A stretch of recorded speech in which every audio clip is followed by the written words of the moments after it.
నమస్తే, welcome to special focus.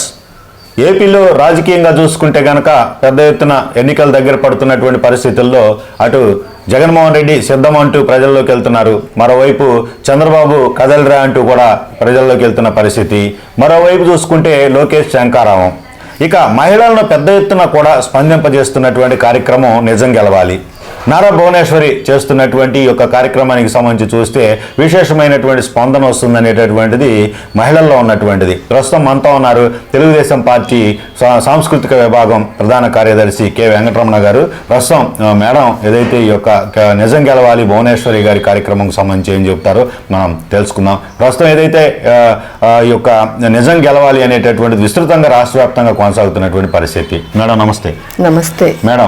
Media వారికి ముందు ధన్యవాదాలు తెలుపుకుంటున్నాం. ఎందుకంటే ప్రస్తుతం ఇక్కడ ఏదైతే రాష్ట్ర వ్యాప్తంగా భువనేశ్వరి గారు చేస్తున్నటువంటి ఒక నిజం గెలవాలి చూసుకుంటే చంద్రబాబు జైల్లో ఉన్నప్పుడు జైలు బయటికి రాగానే ఆ యాత్ర ఆపేస్తారని కావచ్చు, లేదంటే కొన్ని విమర్శలు ప్రతిపక్షం నుంచి చేసిన పరిస్థితి అయినా కొనసాగిస్తున్నారు. మహిళల్లో స్పందన ఎలా ఉందంటారు?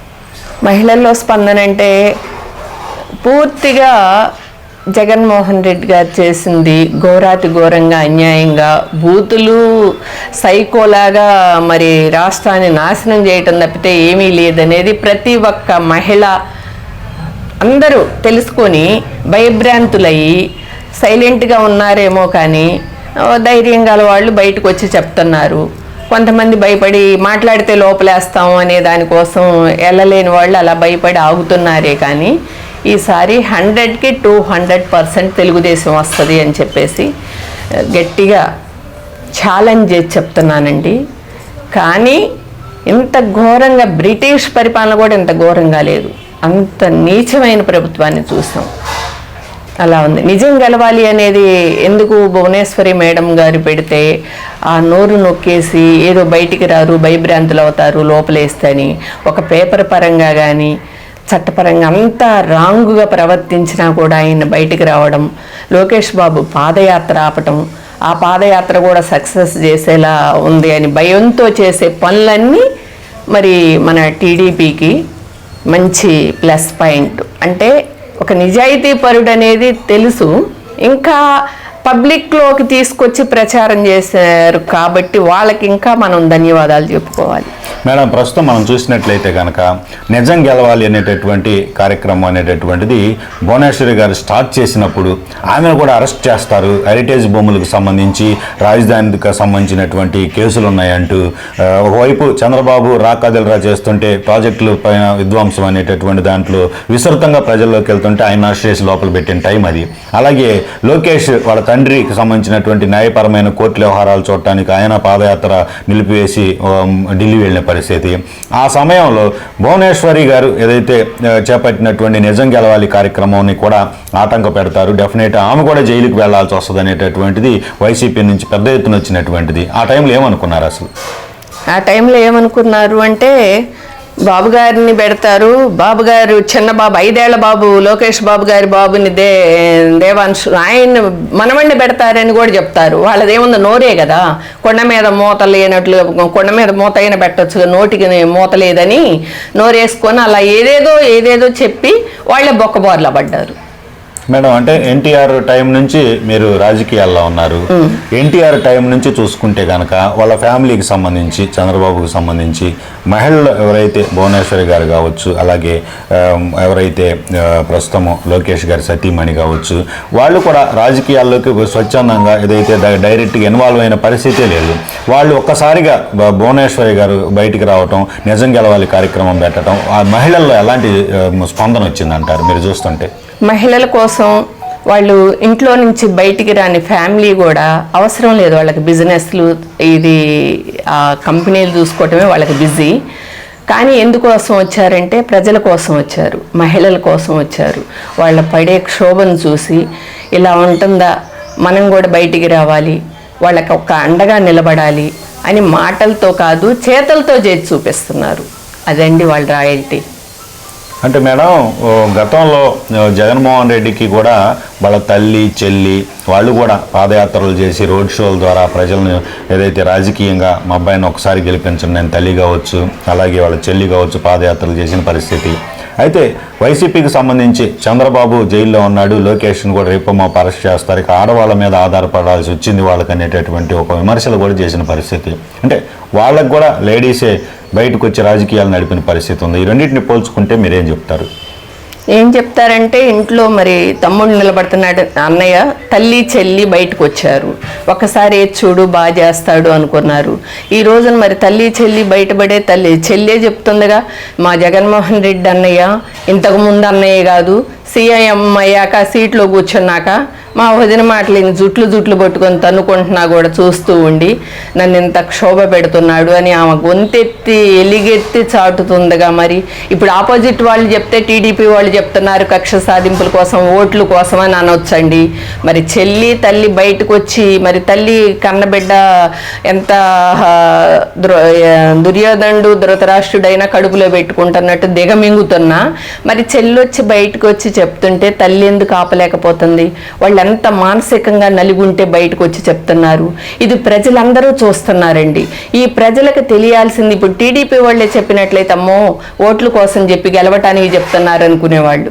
ప్రతి ఒక్కళ్ళు మార్పు చెందటానికి కారణం కూడా వాళ్ళ సొంత చెల్లి చాలా చాలా చక్కగా జరిగినవన్నీ అంత ఓపెన్గా బయటపెట్టి చెప్తుంది కాబట్టి చివరికి ప్రాణహాని అని కూడా చెప్తుంది కదండి.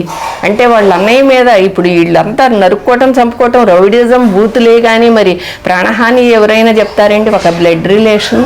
మరి ప్రజలకి ఇవన్నీ వింటుంటేనే వాళ్ళకి వణుకు పుడుతుంది. అమ్మో ఒక్కసారి చేసి చూడంటే ఏదో వాళ్ళ నాన్నగారిలాగా ఏదో కొంచెం మనకి లైఫ్ ఉంటుంది అని చెప్పి ఆశతో వేసినందుకు వాళ్ళు ఎందుకు వేసామని ఎవరు చెప్పు వాళ్ళు తీసుకు కొట్టుకున్నట్లుగా బుద్ధి వచ్చి లోపల కక్కలేక మింగలేక బయటపడలేక ఎప్పుడెప్పుడు ఎలక్షన్స్ వచ్చి ఒక మంచి తండ్రి లాంటి పోస్ట్ని గెలిపించుకొని మళ్ళీ రావణాసురుడి పరిపాలన పోయి రాముడి పరిపాలన చూద్దామనే ఆశతో ఎదురు చూస్తున్నారండి.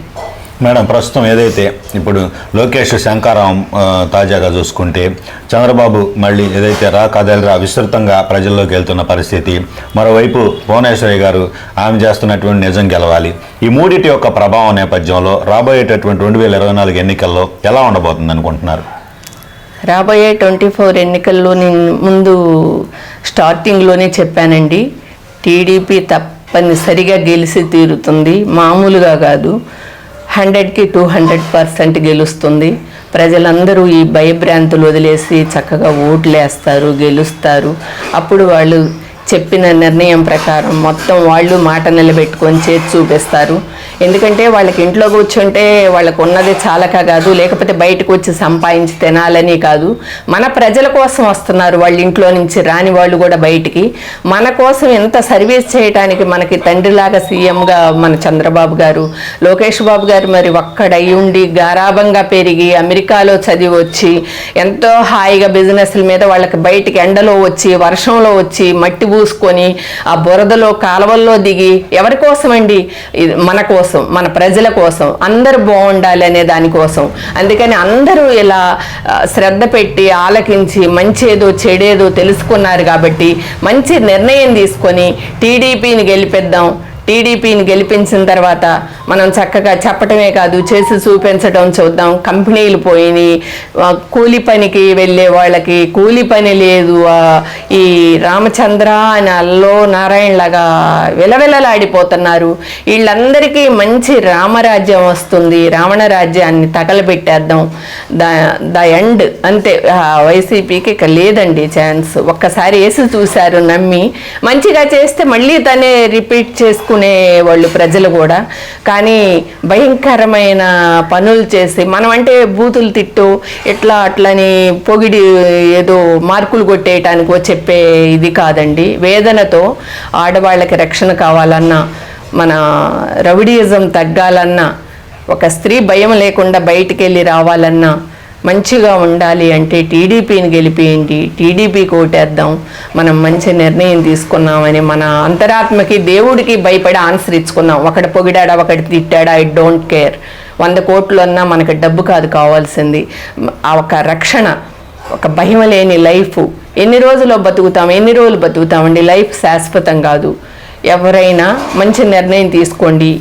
ఈ వీడియో చూసి మీడియా వాళ్ళు ఎంత తపన పడి మరి బయట వెలుగులోకి తీసుకొస్తున్నారు, వాళ్ళకి మరీ ధన్యవాదాలు చెప్పుకుంటూ మరి ఓటు టీడీపీకే వేయాలని ఇంకా ఇంత క్లియర్గా చెప్తున్నాను. ఒక స్త్రీగా వేదనతో చెప్తున్నాను అంటే అర్థం చేసుకొని మనందరం కలిసి అందరం ఒక కుటుంబంలాగా కలిసి భయపడకుండా టీడీపీని గెలిపించుకున్నాం.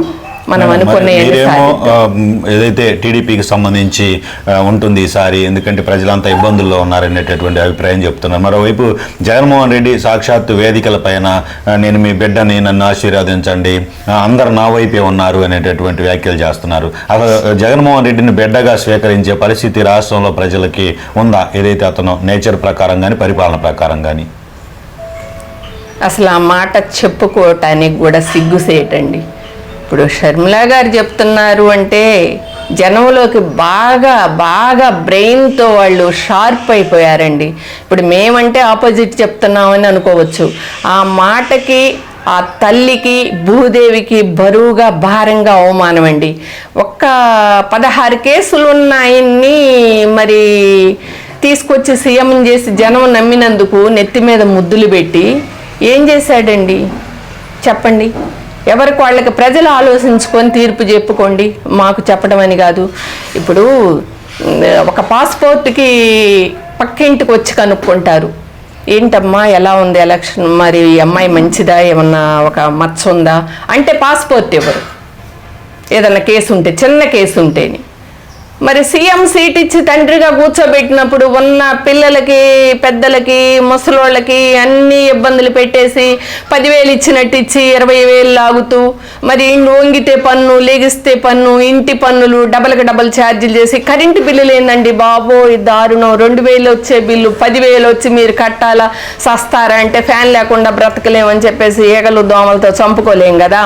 ఇవి చేస్తూ ఏంటండి ఎంత దారుణమైంది. ఇంకా ఎంతకంటే క్లియర్గా ఎవరు చెప్తారండి? అసలు చెత్త మీద పన్ను ఏందండి బాబు, వంగితే పన్ను, లెగిస్తే పన్ను, ఇంటి ఛార్జీలు, ఇంటి పన్నులు, కరెంటు బిల్లులు ఏందండి? అసలు ఒక సామాన్యుడు కరెంటు బిల్లు కట్టే పరిస్థితేనా? 500 కట్టేవాడు 10,000 ఏంటండి? ఇంత మోసం డిఫరెంటా? ఏమన్నా ఉందండి దీనికి? అసలు ఏమన్నా ఒకసారి ఆలోచించండి. ఒక్క పని 10,000 ఆటో అతనికి ఇచ్చి అతని దగ్గర 20,000 వసూలు చేస్తండ్రి.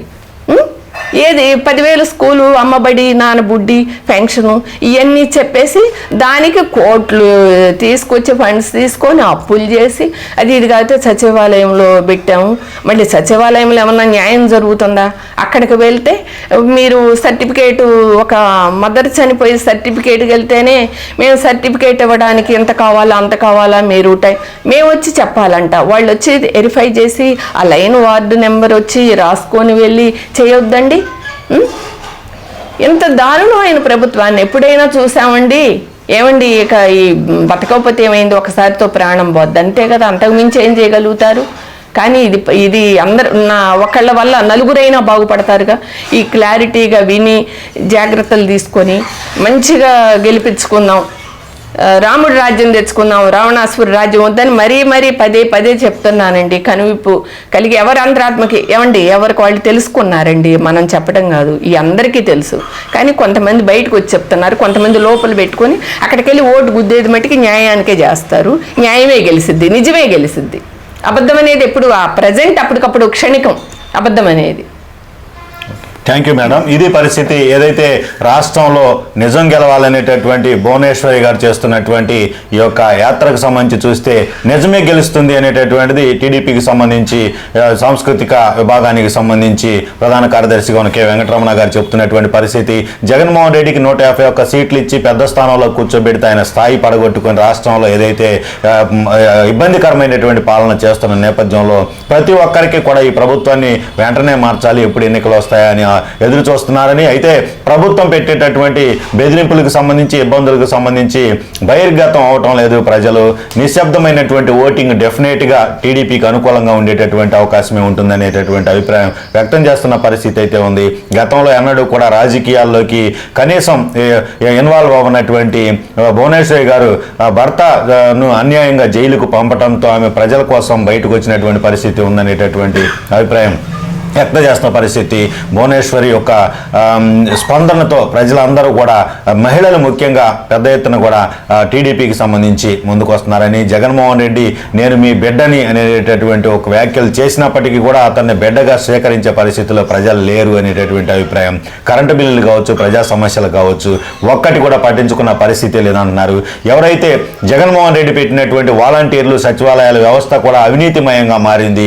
ఏ సర్టిఫికెట్ కనీసం చనిపోయిన వ్యక్తికి డెత్ సర్టిఫికేట్ ఇవ్వాలన్నా లంచం లేనిది జరగని పరిస్థితి. డోర్ స్టెప్ సేవలంటూ వాలంటీర్లను పెట్టినప్పటికీ కూడా మున్సిపాలిటీ దగ్గరకు, సచివాలయాల వద్దకు, వార్డు సచివాలయాల వద్దకు వెళ్ళి ఈ యొక్క సమాచారం ఇచ్చినా కానీ కనీసం ధృవీకరణ పత్రాలు, సర్టిఫికేట్స్ జారీ చేయని పరిస్థితులే ఉన్నాయి. పేరు గొప్ప ఊరు దెబ్బలానే ఉంది జగన్మోహన్ రెడ్డి పరిపాలన అనేటటువంటిది టోటల్గా చెప్తున్నటువంటి పరిస్థితి. ఇది ఈరోజు టాపిక్. మరో టాపిక్తో మళ్ళీ కలుద్దాం. నమస్తే.